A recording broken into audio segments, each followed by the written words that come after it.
Welcome to Flat Earth Debate Live. I'm your host, Nathan Oakley, and if you are new to this channel, or you've not done so already, then be sure to subscribe, hit the bell notification icon, and join button if you'd like to become a Nathan Oakley 1980 channel member and keep up to date with the Flat Earth Debate. If you would like to support the channel, there is a super chat that runs alongside each of these shows while they are live, and there's also a PayPal, Patreon, and crypto link in the info box below the video. Most importantly, if you'd like to join the discussion, simply mute the page you are currently watching, then click the link in the info box below this video to join the panel and express your views on the nature of Earth.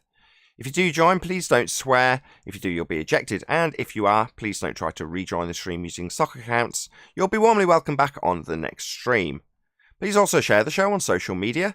Sharing the show obviously increases the live audience, but this in turn increases the chances of a more diverse panel. So please share the show on Facebook and Twitter. One last time, if you're new to the channel or you've not done so already, then be sure to subscribe, hit the bell notification icon and join button to keep up to date with the Flat Earth Debate. Now we are joined by Sleeping Warrior, 10th Man, Neil, Chocolate Saiyan, John, Flatsoid, and a whole bunch of people in Discord, so welcome one and all. Did I say 10th Man as well? 10th Man. Welcome. Hello Nathan, it's good to be here. Hello, great to be here. How's it going? Hello. Hola, amigo. Hola. Good morning. Hola, gringo. So, let's rattle through housekeeping, Nathan. Have you got something to get to? Rattle through, as in do it quickly. Have you got something pressing? Yeah. Oh, Pressing. okay. Yeah, into the vacuum of space. Yeah. I'll take that as a no. Any No, evidence? I have got something to get to. Oh, okay. No, okay, fair enough. Any evidence of a physical, geometric, sphere-edge horizon, formerly known as Earth curvature?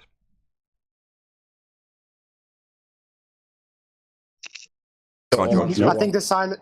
Hold on, Flatsoid. tells you. Go on, George. I think the No. Water always finds its level. Not at all.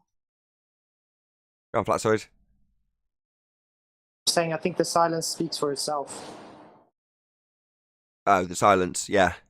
We're not getting any evidence of physical geometric sphere-edge horizons, and when they're presented and assumed to be physical and geometric, we point out that there's an argument in place called the black swan. Any evidence of the R value, Earth radius? No. That could also be debunked by the black swan. Black swan. The right. Earth radius evidence, it's a bit like gravity in the sense that if you calculate it into existence, it becomes proof for some people that think that calculation is some kind of evidence. Any evidence of a self-perpetuating molten iron core at the centre of said presupposed spherical Earth? Just P waves and S waves in it. If I draw you a little pretty diagram around a sphere and then claim that there's no other way it's possible, then people will just accept that that's true. But ultimately, it's still just a diagram with pretty pictures on it saying that that's true, and that's the standard of evidence if you're a blather. Well, beyond the presupposition of a sphere that's being drawn in a pictorial example of P waves and S waves, the P waves and S waves aren't actually that accurate. Quite the contrary. It's not a presupposition, Nathan. It's impossible on any other shape because of the reflections. The inaccurate predictions that P waves and S waves make are impossible on anything other than a presupposed spherical surface. That's fascinating. Moving on. Any evidence of the distance to the sun? And hello, Brian. It is everyone. So Very well. how can you have a distance to something you don't know what it is or where it is, if it's tangible? You Just can't. calculate it into existence, and then once you've calculated it based on something, then we can just basically claim that that's good enough because it was close. Any evidence? You've said in, Go on. You've said in the past that all the distances to anything has to do with Earth radius being correct if we were a sphere, correct? Yeah, and Venus. Okay, so since Black Swan shows we're not a sphere with a radius, then there is any claim of distance to the sun is based on what? Based on a nonsense that's been debunked. There you go. More to the point, the black swan shows that it would be impossible to ever calculate a radius of anything Correct. because they're using the horizon. That's correct. Yeah, there's no geometry No, to a Nathan. not actual location called horizon. That's correct, Brian. The black swan demonstrates that you can't ever derive a sphere. It implodes the assertion that we're on a sphere. It debunks it. Correct.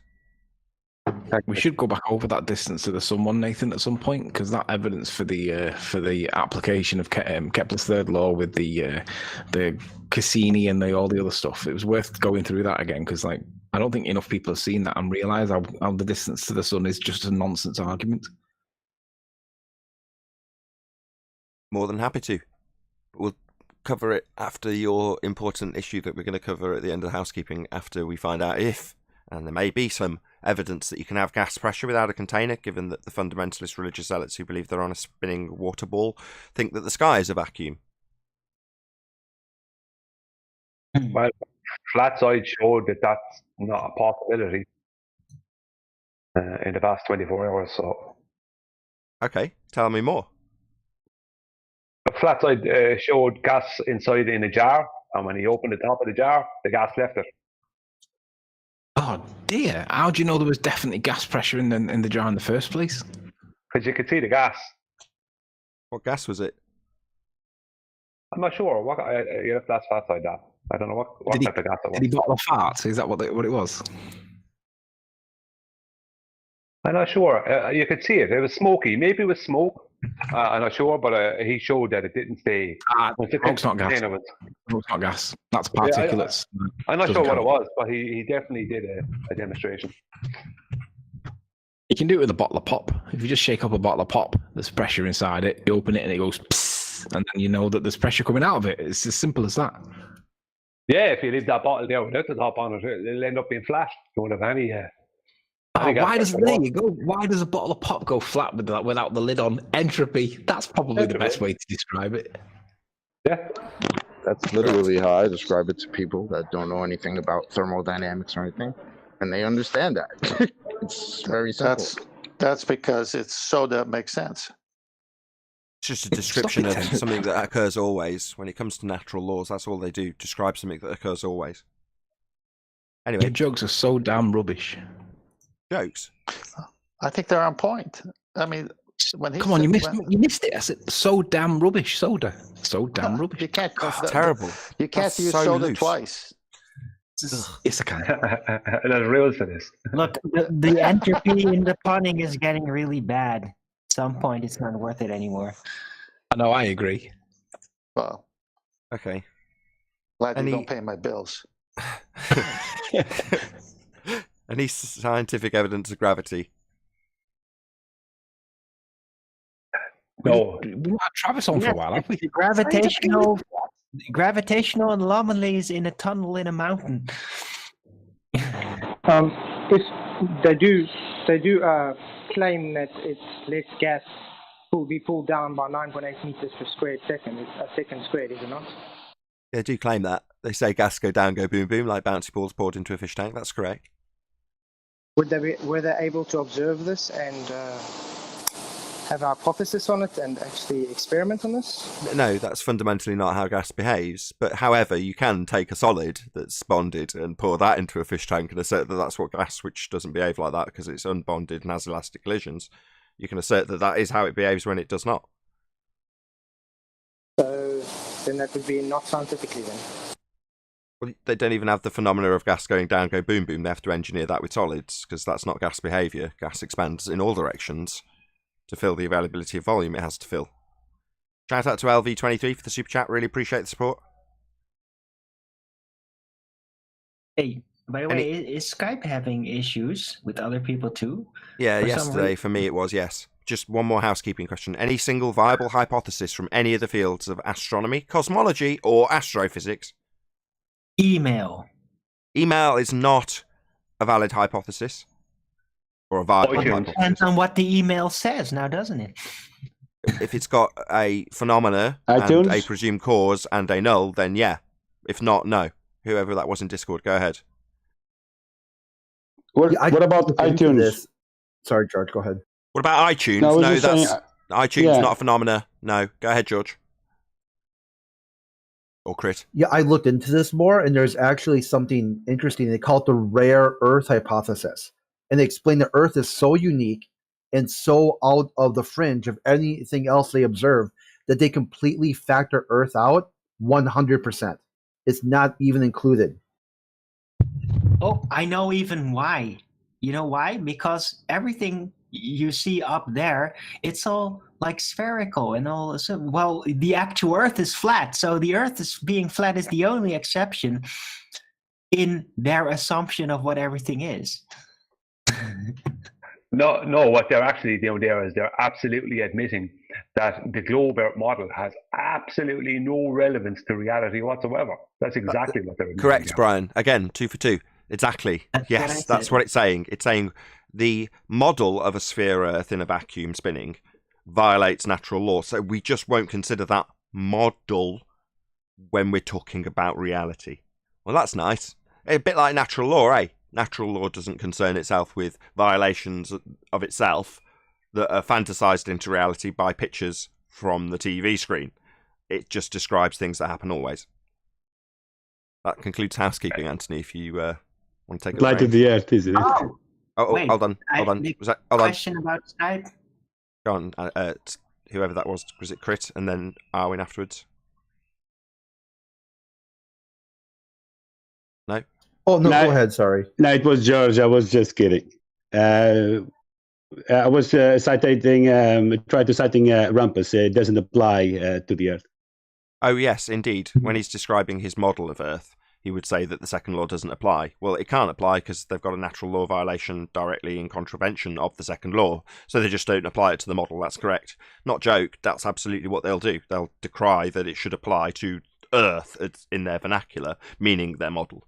Go ahead, Arwin. Right. So is anybody else experiencing like this bizarre font rotation where in Skype I literally can't read what anything is saying anymore because it's using this really bizarre font?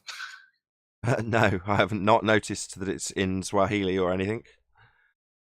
Well, I don't even know what this is. I'll screenshot it.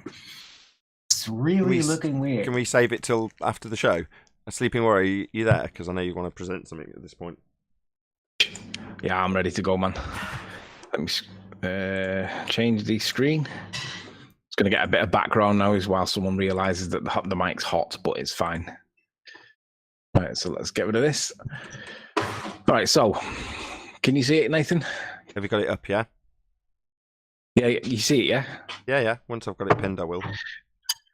Okay, so basically yesterday I presented a video and the idea behind the video was to demonstrate that this guy that I was citing was showing what happened in my egg test to explain visually what the pressure was doing. And it was basically to demonstrate like how the ball earthers are now at the position where they calculate an observed phenomena and think that that's an acceptable standard of proof. But the problem is I can also calculate now the same phenomena. And that makes there's three of us that can calculate the same phenomena. And therefore, by their standards of evidence, that's acceptable. But if there's three of us that are calculating the same observed phenomena, that makes it correlative, therefore not causative. So in science, we don't correlate. We demonstrate cause and effect. And that's what we're supposed to be pushing is science. What screen are we supposed to be pushing seeing, Anthony? Because what we've got at the moment is just Skype and the Hangout and stuff. I've got the wrong screen, then let me switch it over. Present screen, entire screen. Should be that little bugger. Should be that. Okay. Do you have the Yes. the YouTube window? Carry on. Okay.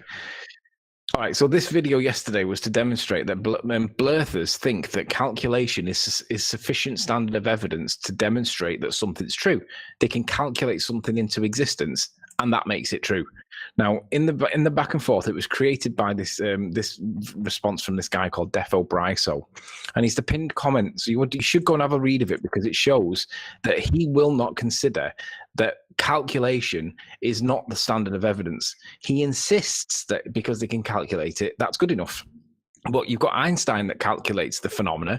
You've got Newton that also calculates the phenomena. And apparently they're both pretty much similar when we're dealing with stuff on the Earth. It gets a little bit obscure when it gets to things at light speed in Narnia.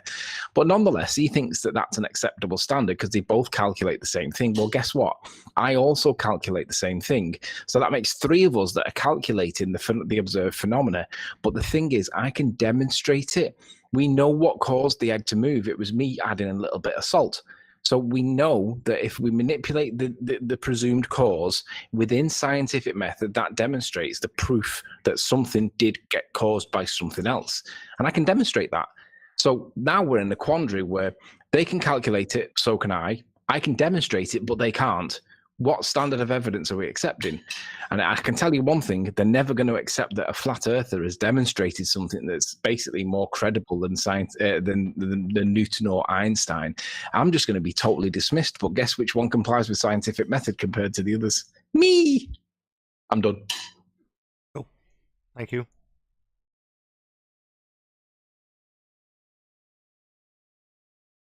I posted the screen cap of the Skype situation. Okay. It's really hard to explore.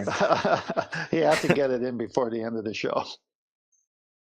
Yep, the Skype issue's going to have to wait. I'm sorry, Owen.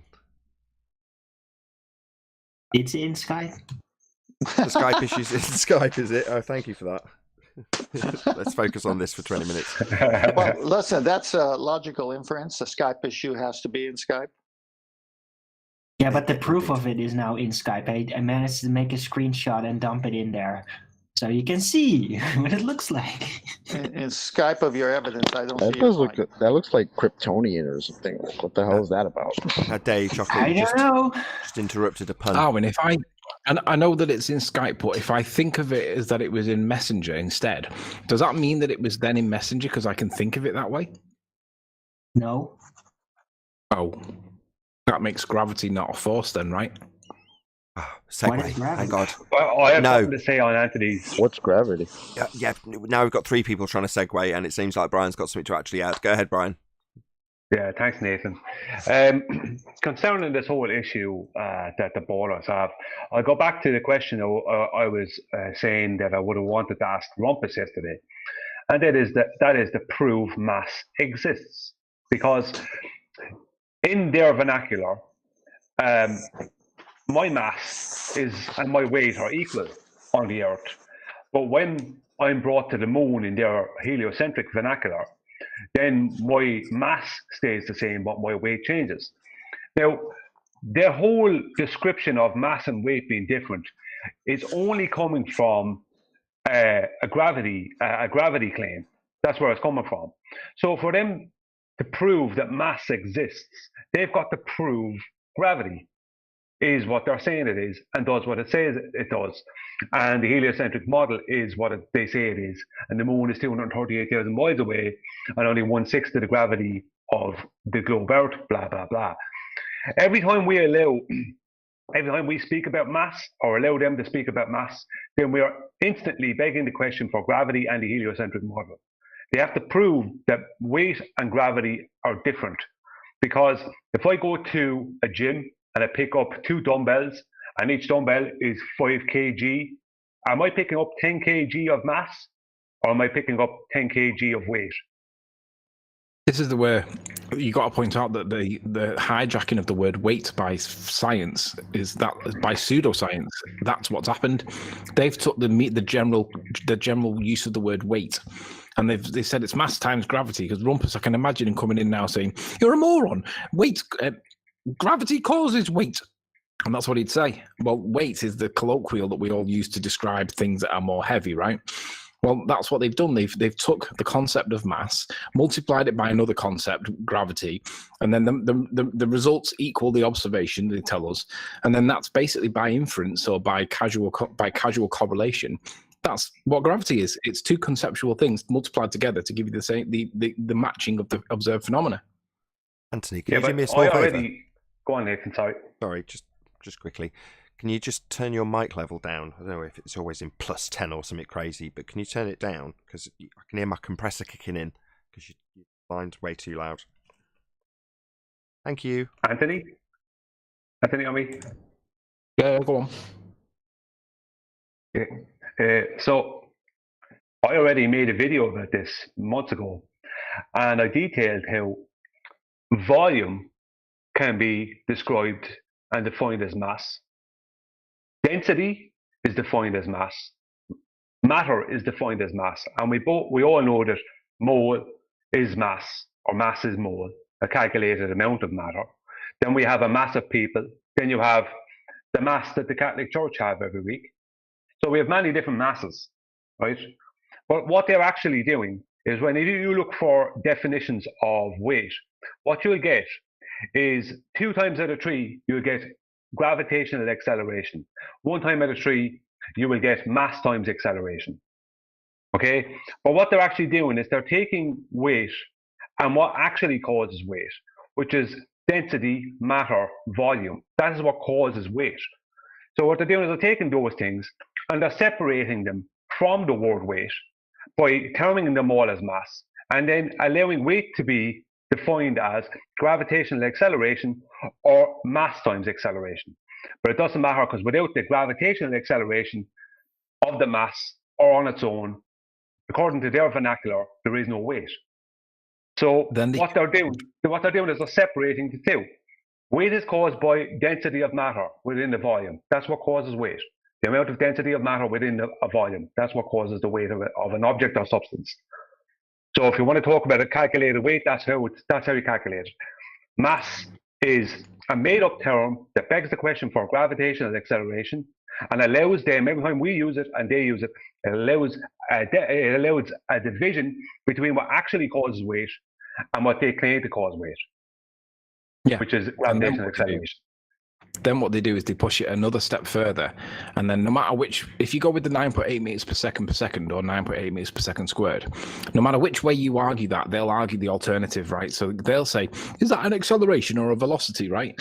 Now, if you say it's an acceleration, they can then go and find citations that say that it's not an acceleration, it's a continual straight line that is not an acceleration, it is a velocity. But then if you say it's a velocity, then they go and find citation that says that it's an acceleration, and then we'll give you a curved line. So the 9.8 meters per second squared essentially is they conflate between it being an acceleration and a velocity, and they do that to confuse the hell out of you, right? I had it with a few different topics, angular size being one of them. But the problem is, if it's an acceleration, then there's nothing to stop it from accelerating indefinitely to the speed of light, for example, as an absolute maximum. And then that's the consequence of it being an acceleration. But if it's just a velocity, then the velocity varies, because we know it starts from an absolute velocity of nothing, you're holding it and then let go. So we know there is an acceleration or change in rate in velocity, right? But the problem with it is, if it is an acceleration, then there's no end to it on their model, because it continues on forever, because there's nothing stopping it to slow it down.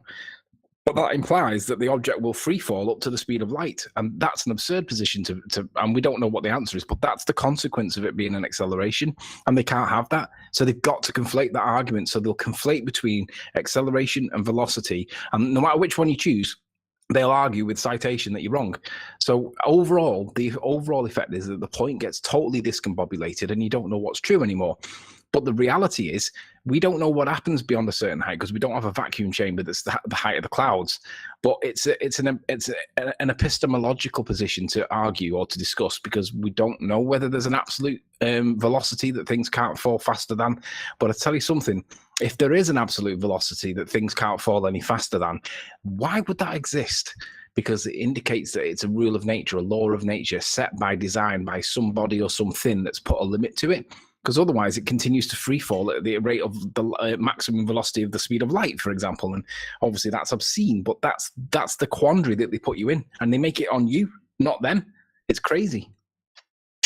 Yeah, but what's happening there is, as soon as you argue with them about velocity or acceleration, you're already begging the question for them. They want to argue about velocity and acceleration all day long, because they're arguing about velocity and acceleration of a mass caused by gravitational acceleration, caused by this gravity. They're never proving mass and they're never proving gravity. And that's what they have to do. They're arguing within the logical. Yeah, they want to argue about acceleration and velocity all day long, and they make it even an entertaining argument. They'll make it intellectual and make it entertaining, so everyone will enjoy it. But everyone will forget that they're not proving mass and they're not proving gravity. Because to prove mass is to prove gravity. To prove gravity is to prove mass. They've got to prove one or the other. Sorry? They did the exact same thing with angular size with me. If you look up the definition of angular size, it is the size of an object from a given distance, and it's usually on Earth. Because you look at the sun and you go, right, it measures X. But it's not just the angle size, it's from the believed position that you're 1 AU away from the sun, or 93 million miles. But it's not just the angle size, because the angle size can put that sun at the size of a pea right in front of your nose, or it can put it at 93 million miles away in a gargantuan size. So, and anywhere in between, beyond, like before and after. So it's an infinitely variable, and that's basically Kepler's third law. It's essentially the ratio between the 2 points, right? Well, that's what they got me to argue within their method. They were arguing that angular size is this or that, and it went on and on and on. But ultimately, once you start arguing about angular size, you're assuming that the sun is a tangible object or a physical object, and you ignore that. You miss the fact that nobody knows what the sun is. They tell us it's a fusion reaction between blah blah blah, and then you've got what's his face, Robitaille, saying, well, it's actually got a solid outer case, and we know that because we can bounce light off it and we can measure that, and that makes it solid. What's the sun? Who knows? But what they'll do to me with the angular size gaslighting, the exact same thing with speed and velocity and acceleration. So be careful if you ever get drawn into an acceleration over velocity argument. There's evidence that goes both ways, citation that goes both ways, and it's a gaslighting attempt because they want you arguing about that, not whether or not things will fall to an absolute maximum or whether they'll get to a point where they'll get up to the speed of light, and because that's really that's the limitation of the argument. It's fabulous though. Yeah, well, I mean, they're arguing about basically the optical size of something that is a light at an undisclosed, at an untangible angle, one bit that's always affected by refraction, and an altitude we can't determine, and and then everything. They always leave out little things when it comes to things like the distance to the sun, this angular size of the sun. Little things like below 15 degrees, you can't use a sextant because you can't trust anything below 15 degrees above the horizon because it's all screwed up and messed with. And also we have a limit to our vision in a direct straight line. And that's how the sun ends up looking. It ends up looking, due to optical drop, ends up looking like it's directly in a straight line with our eyes. But it's just a case of it's moving further away from us. But whatever it is, we only know of it as a light that gives heat or causes heat. And we don't know exactly what angle it's at because of refraction. We don't know what altitude it's at.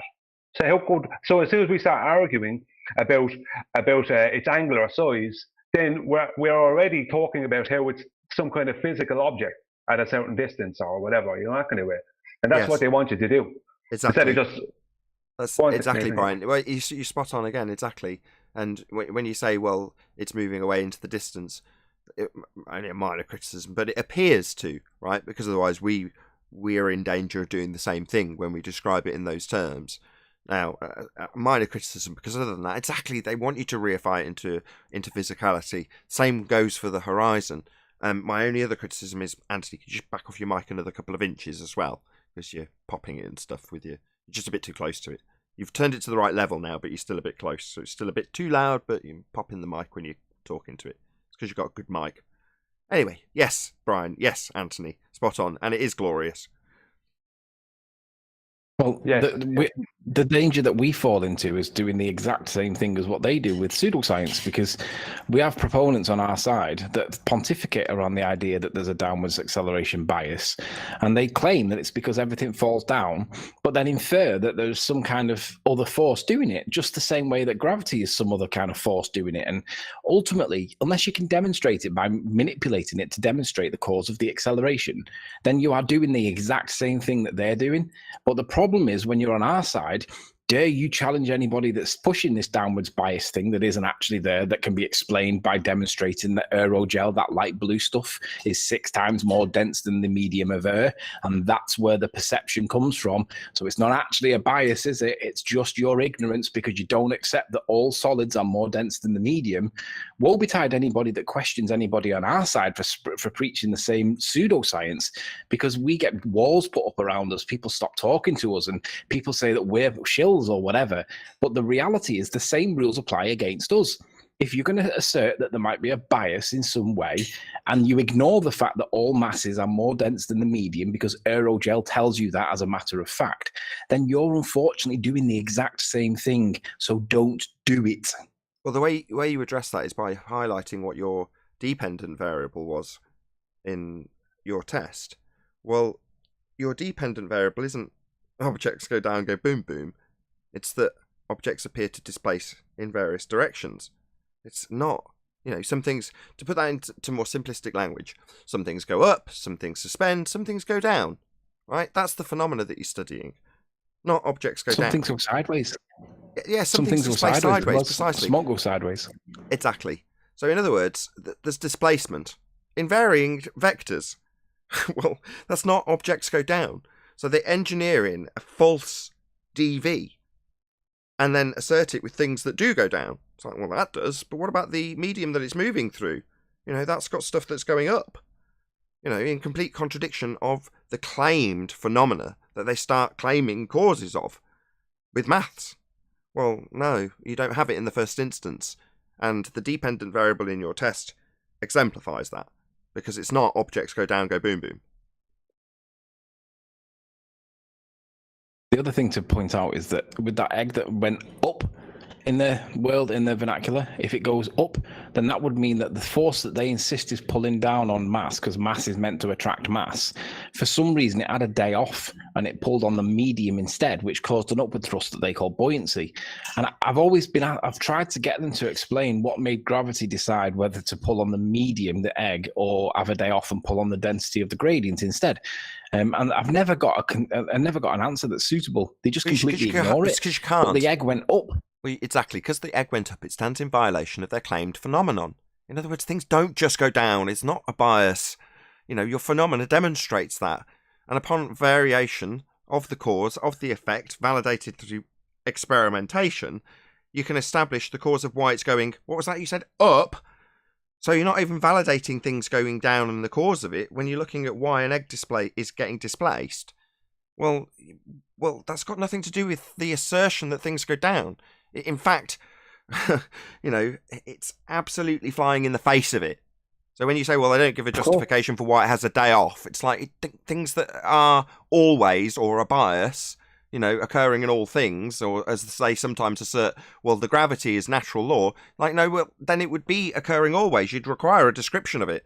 You wouldn't have any examples that absolutely fly in the face of it. That's why you can't give an explanation why gravity took a day off. It didn't. It doesn't exist.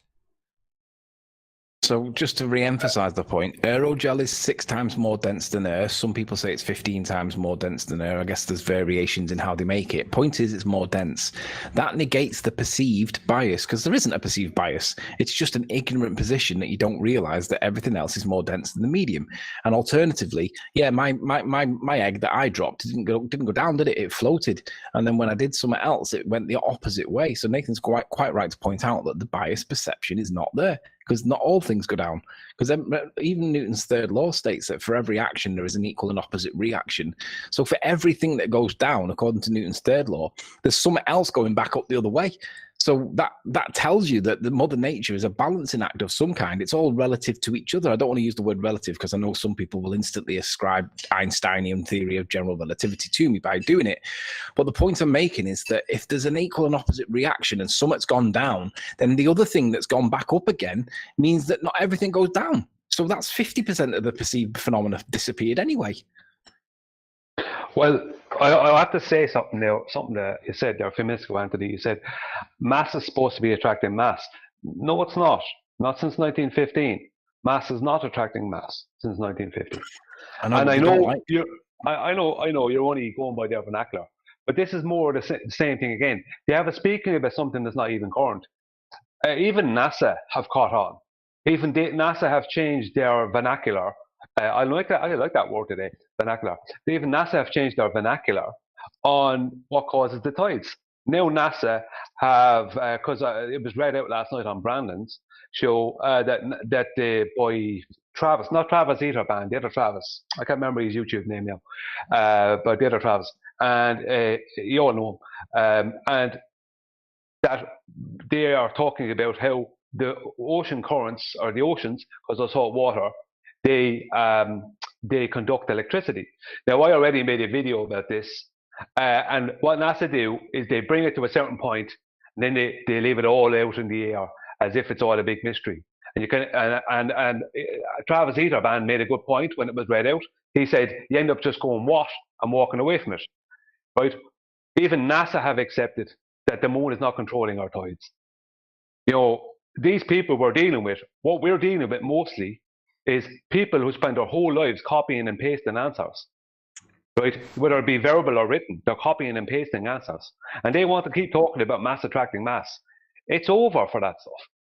It's over. It's been over since 1915. I know you know, Anthony, and yes, we all know you know, right? It's a point you make quite sternly, but nonetheless, Brian is on fire today. Let's be honest. Absolutely, right? It's 106 years out of date, not in their current pseudoscience, and it doesn't surprise me that they're saying they don't have a clue why it's not the moon, and the reason is because they can't calculate it with Einstein's maths.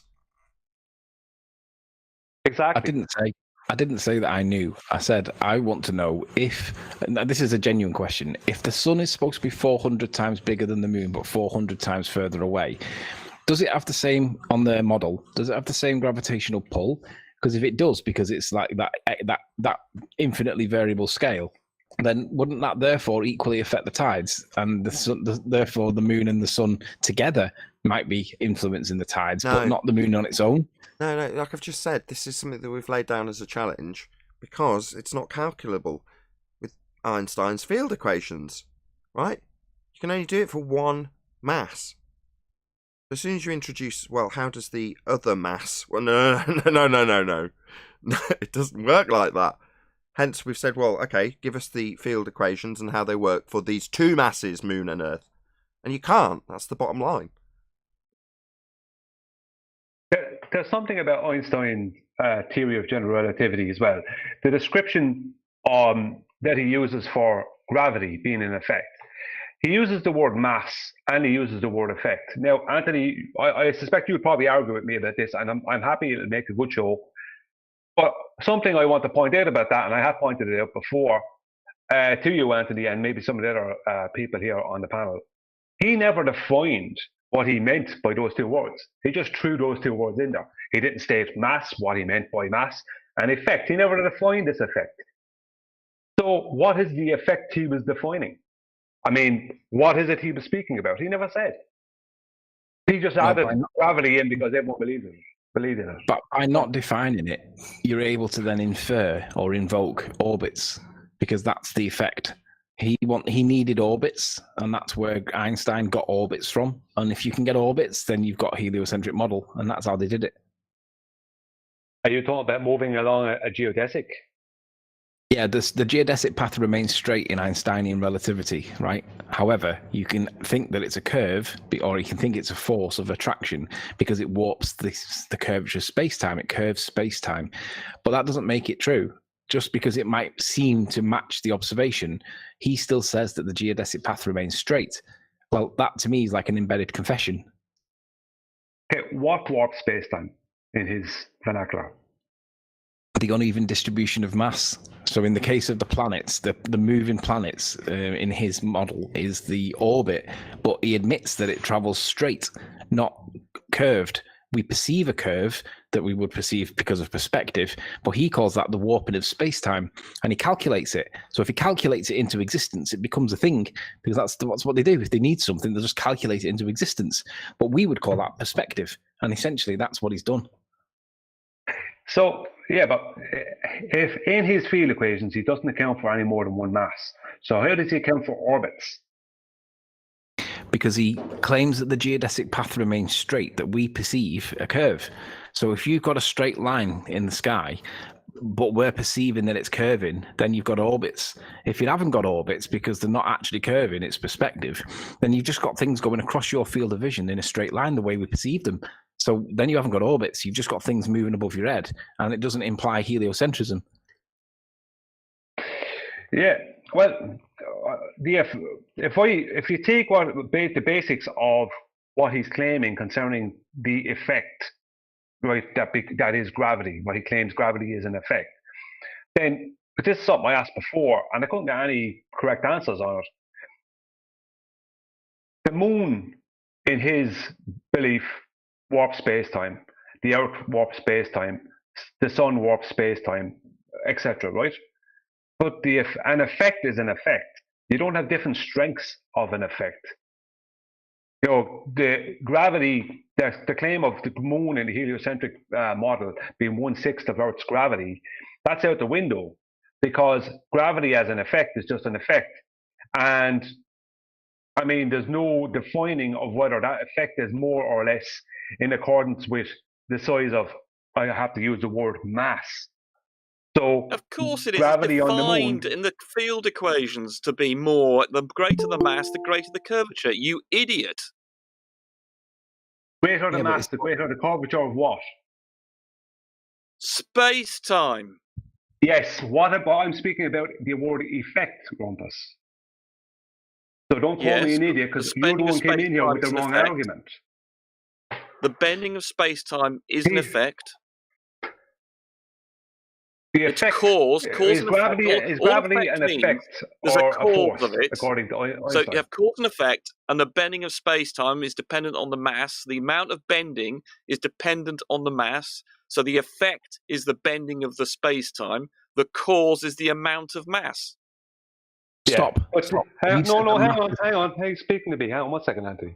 So the effect that's known as gravity, right? Gravity is known as an effect. There are two effects. There are chains of effect. Like when I press a switch or something drops, there's a sequence of events that occurs, and there's a sequence of causes and effects. So the mass causes the bending of space-time in four-dimensional space. And then, I'll ask you again, in our 3D world, that manifests is gravity an itself as a effect force. In the theory of general relativity? You overtalked me, so I have no idea what you were saying. Is gravity an effect in the theory of general relativity? The attraction of mass to mass is an effect. Yes, it's the result. The cause is the bending of space-time. Gravity, I'm speaking about. Gravity. Let me finish my sentence. As an effect in the theory of general relativity? You're not answering my question. You're answering the question I didn't ask you. The effect. Do that again and you'll get kicked out. Well, you're not going to do that here. Jesus Christ. Get one chance. Do that again, get kicked out. Fine. I mean, if I can't finish a sentence, there's no point in being in here. Okay, get lost. All I was trying to do was finish my goddamn sentence. Get lost. Yeah, okay. Right, you can kick me out if you want to. That's fine. I was going to do that again, and I will. Hold on, guys. Hold on. Hello. In a conversation. Hello. If you do that again, question for Anthony. I'll do it again, and you'll get kicked out. Simple, Rumpus. There's your warning. Fine, you won't get another one. That's fine. If you want to behave like a little Hitler, that's up to you. I'll do what I like. So I was going to ask Anthony a question that might be interesting to him. Question. Okay, what's the question again? The question is, in Albert Einstein's theory of general relativity, is gravity termed as an effect?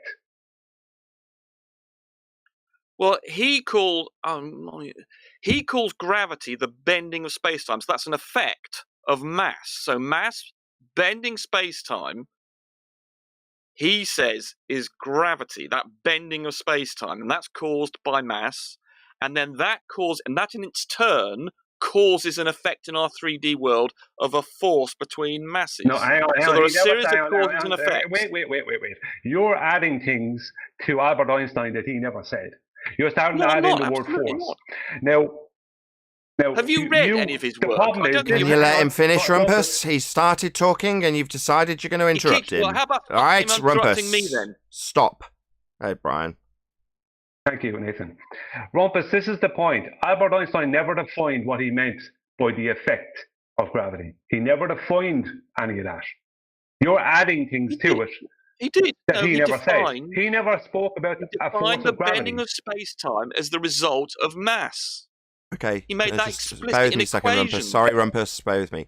So did he therefore justify what you described as pseudo-Riemannian force space manifesting in the 3D world? Did he detail that? Can you cite him describing force space manifesting in 3D space? Can you cite that? Yes, he gave a letter, one that Anthony actually quotes quite often, in which he says, everything I've done is entirely in agreement with Newton's laws. In other words, the force of attraction between mass. He said it was entirely compatible with Could you please post that letter? I can do that. Oh, You I've got a just question. said. I've got a Come question. on, everyone, be Yeah. calm. Calm down. Hello. And also, Hello, and we're getting also, to it, we've got Rumpus. Thank various you. papers that I've presented to you. I've also presented to you, and other people have in this panel, of the way you can use how Einstein's field equations reduce to Newton's laws in the case where you're away from a black hole or you're not moving at the speed of light. They reduce to Newton's laws. They Let are me ask you identical this in effect. question then, right? If I take Einstein's most famous equation, which is E equals mc squared, and I change it, is that still Einstein's equation? No one is talking about changing Einstein's equation. Here you are. You are talking about changing these field equations. Do you understand the Yeah. limiting case? If I've got a very complicated equation and half Okay, of those terms go hang on, to zero, hang Hold can on, I Brian. finish my goddamn sentence? No worries. If Hold on, you have Brian. a complicated equation, and in situations that apply to black holes and moving at the speed of light, and you're not moving, and parts of those equations are only relevant to that. So if you're not near a black hole, those things go to zero, and you're left with Newton's equations in the simple case of being on the Earth. Go ahead. Now, I'll ask you again, if I change E equals mc squared, can I still claim that that's Einstein's? No one's suggesting changing E equals or any of Einstein's You are equations. talking about, hang on, okay, in Yes, you Einstein's are. field equations, he doesn't account for any more than one mass. Gravity as a force He talks is about- mass attracting mass. So you're bringing a second mass into his field equations that isn't there. And you're Okay. claiming Right. that they are still his field equations. Right. The mass bends space-time, as was put by Wheeler, I think. Space tells mass how to move, and mass tells space how to bend. So they are mutually responding to one another. So in Einstein's field equations, he described... Oh, let me finish, for Christ's sake. In Einstein's field equations, he describes how space-time is bent, and he also describes how, by the texture of space-time, how mass will move in the presence of a bending space-time. So as Wheeler said, mass tells space how to bend, and mass tells space how to bend, and space tells mass how to move. That's how Okay. it works. Thank you. Okay, Just bear with me a second, sorry. Brian. Just bear with me a second.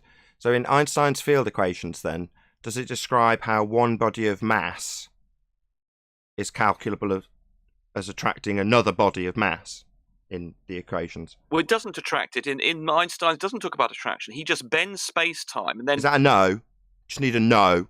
So when you say that they're translatable, he can't even calculate Well, they one are. body of mass attracting another body of mass in the field equations. Einstein's equations reduce to Newton's laws. That's not what I asked. I asked if in Einstein's field equations he could calculate for one body of mass attracting another body of mass. His equations don't talk about attraction. They just reduce. Sorry, well, in Newtonian, they do. They talk about mass attracting mass, so they don't seem translatable. But his equations are four-dimensional. But when you reduce them to three dimensions, then they become forces. Okay, so in Einstein's field equations, if they're translatable into 3D space, which would have described in Newtonian terms mass attracting mass, can you calculate one body of mass attracting another body of mass with Einstein's field equations? Yes or no? Yes. Yes. Show me. Because they reduce. Okay, I can. You've seen the paper before. Okay, I'll go and get it. It's Sorry, are you going to now describe how you're going to reduce something to actually calculate it with Newtonian maths? Yes. No, I'm asking for it done in the field equations by Newtonian. No, by Einsteinian. There's another word that he really means to use when he says reduces down to Newtonians, and that word is correlates, not reduces down. Einstein's field equations correlate with Newton's equations. No. They reduce down. There's no correlation. They reduce to them. But can they do the same exact correlate. equations? Can you do the claim that mass attracts mass in Einstein's equations? Is when you have two independent things and you measure one of them. That's when you call about. No, two of them at the same time. One mass attracting another mass, as is claimed in Newtonian. Right, I didn't really hear what you said then. Yeah, well, shut up and listen. You know you're pummeled. Right, let's just take it as a statement. No, you can't calculate for two bodies of mass with Einstein's field equations. Yes, you can. What, Because by in reducing Einstein's them field down equations- to the Newtonian? Here we go. Right, here we go. By reducing them down to Newtonian, you've already told us this. Not letting me answer. You're not letting me answer. Is it going to be that you're going to reduce it down to Newtonian? God.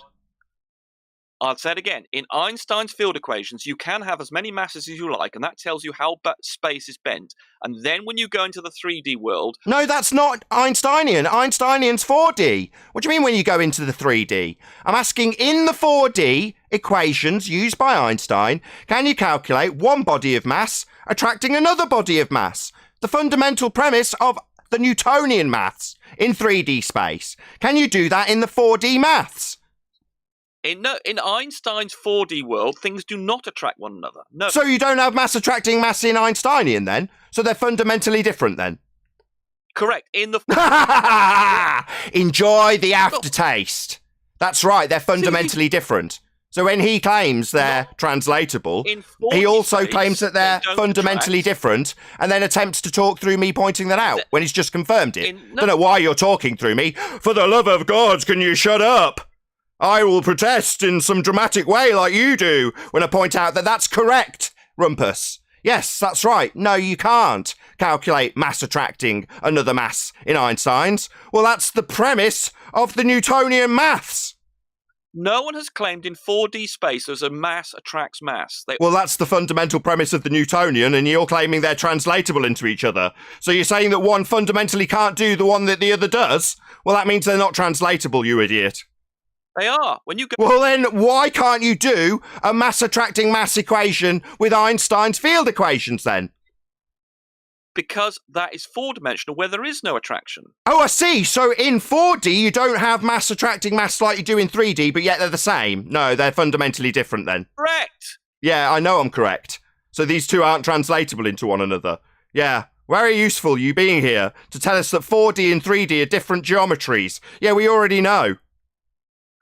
You're trying to fit a cube through a circular hole and it doesn't fit. And you're just saying, look, in the other dimension, it does fit. Well, it makes no sense. I can show you how, when you translate it into 3 dimensions, it becomes... I don't ask for 3 dimensions, though, do I? I ask for it done in Einsteinian 4D. But you live in 3D. I know, so we don't live in Einsteinian worlds, then? Yeah, I know. Yeah, that's right, Rumpus. We don't live in a 4D Einsteinian world, now do we? No, we can't. No, we don't! You heard it here first, ladies and gentlemen. We do not live in the pseudo-world of Einstein. You heard it from a fundy himself. We can't perceive it, but there is a 4D world out there that... Oh, you've just told us that we don't live in it, but we can't perceive it, but there is a 4D world? Correct. Were you delusional? If we can't perceive it, it doesn't exist. Are you delusional? We don't have the imagination to understand it. Oh, we need imagination for this delusion of yours, do we? Can you shut up in Discord? G+, can you shut up? We need imagination for this fantasy of yours, do we? You need to have an understanding of maths. You need to have an maths is abstract. We're talking about physics and the physical reality. And Einstein isn't that. Show that it's true. You can show that it's true by physical things. Oh, really? Can you show one mass attracting another mass in 4D pseudo-Riemannian 4 space? That would be Einstein's field equations. No one says that it does. Well, according to you, it's the same as 3D time and space being the same as 3D reality, but yet you can't do it. Well, then they're not the same. That's why one's 4D and the other one's 3D. They're different. So they're different things then, yeah, and we don't perceive or have a 4D world. That's not perceivable, right, according to you? Around in it. We can't move around in it, correct. We can't move around in Einsteinian 4D pseudo-worlds. Yeah, we know, it's not real. But you need to have some intelligence and you need to have... Oh, it's me being too thick. Is it your time over? Move to the ad-homs. Well, I just thought you... Well, that's the problem here. If you could understand... Oh, so it is moved to the ad-hom, so let's kick him out. Didn't take the subtle hint. No, I'm not going to listen to your ad hominem attacks on me. Piss off. You can get out now. You've been absolutely annihilated. Let's make it plain what Rumpus has conceded here. No, you can't describe mass attracting mass. Can't even be calculated with Einstein's 4D phony space-time. Can't even be calculated. He's admitted it. Why? Well, because 4D is not 3D. They're completely different. But yet he simultaneously claims one's translatable into the other. When you ask him how you can do it, he'll say, well, I'll just use 3D. I'll dilute down the fact that I'm just using the 3D mechanics when saying that it's doneable or doable in a mathematical construct that doesn't even exist, according to him. Yeah, we don't exist in space-time. It's a concept. Yeah, admitted here by your fundy priest Rumpus. thought we just got a Yeah. first quote of 2021 there, Nathan, from the Rumpers. We'll have to trim it out a bit, but didn't he just say, yeah, I know we live in 3D space, not Einsteinian 4 space? That's correct. Was He that an conceded we admission? don't live in He Einsteinian said 4D somewhere space-time. out That's there, right. He there's a conceded that. 4D. Somewhere out there. You simply don't have the imagination for this, so that's the problem. Well, that's what he admitted, that the only way the Einsteinian 4D is through imagination. He said it. Just before it's lost, I just want to point out to the audience that since 1915, Albert Einstein's theory of general relativity has been and is the currently held description of gravity by mainstream pseudoscience. Mass attracting mass is 106 years out of date. Not only that, the conclusion where we started, right? So we can come to the full circle conclusion. There's an assertion in regards to the moon that it's causing tides. Somehow that's still part of your heliocentric rhetoric. And yet the maths of Einstein couldn't even calculate that. Can't even make an attempt to it. It doesn't work with more than one mass. Yeah, 4D phony space-time that you all think you live in? Yeah, you don't. And when it comes to your claims that things like the moon are causing the tides, your maths, your reified maths, that abstract language you're using to describe this stuff, it can't even calculate your claim that the moon is attracting the oceans. Can't even calculate it. I've got a question on that for Brian, Nathan. Yes, I think I heard another admission from the Rumpus there, where he was saying, basically he admitted that in Einsteinian, you can't have any movement. Any calculation can only be static. It's just a static position that what you can't calculate any movement in the Einsteinian. That's the purpose of the reduction, for want of a better, or having to move it out of that pseudo-Romanian 4 space, because the maths can't do it. It can only cope with stationary. Certainly sounded like that was a confession he made. There was quite a lot of interesting things that came out of today's discussion with Rumpus, some of which should have sent chills down the spines of people who believe in a sphere Earth.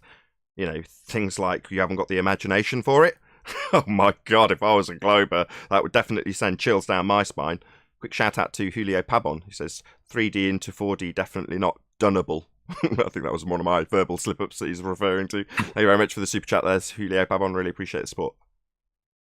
It was right after he said somewhere out there is a 4D world, and I said in imagination land, and then that's when he repeated it. Yeah, you simply don't have the imagination. Yeah, thanks, Rumpus. I wanted to address. We can't imagine it, and we can't calculate it. How do we know it's real? We don't. It's not. It's abstract. It's merely a description in an abstract world that doesn't exist. Go ahead, Anthony. I wanted to point out his contradiction, because he's told us for the longest of times that the definition of weight is mass times the acceleration due to gravity, and it's measured in newtons. However, if you remove the gravity as a force, then you're left with just mass. And he's always told us that mass is just a scalar. It's just a number, right? It doesn't have any. It's not a force. It's not measured in newtons. It's just a scalar, right? Yet he admits that mass attracts mass. Well, that means that it's not a scalar. So he thinks that on the one hand, it doesn't attract mass. He thinks that on the one hand, mass attracts mass, therefore is a force. And then on the other hand, he says that it doesn't cause acceleration. You need gravity for that. Contradictions much. Contradiction what I took out of what... Sorry, Nathan, go on, you can have the last word. Go ahead. Yeah, answer me question. I will in a moment. What I took out of what Rumpus said, this should answer your question, Adam. What I took out of what Rumpus said today from the questions he was asked was that he couldn't define the effect of gravity as determined by Albert Einstein. And he also couldn't show how the effect would be different just because a mass was of a different size. He couldn't show any of those things. He couldn't define the effect that Einstein was speaking about, and he couldn't show how that effect would be more or less depending on the size of a mass. He couldn't show how that would happen or not happen. Does that answer him? With that, I'm going to say if you are watching this on either Nathan Oakley 1980 or Nathan Oakley Premiering streams, then stay tuned as there will be an after show to follow. Unfortunately, if you are watching this live, this is where we bid you farewell. A huge, massive, enormous thank you to all of you who smashed the super chat, liked, commented, shared, subscribed, or joined as a Nathan Oakley 1980 channel member. I've been Nathan Oakley. Stay tuned if you're watching on a Premiering stream, and I'll see you all in the next video.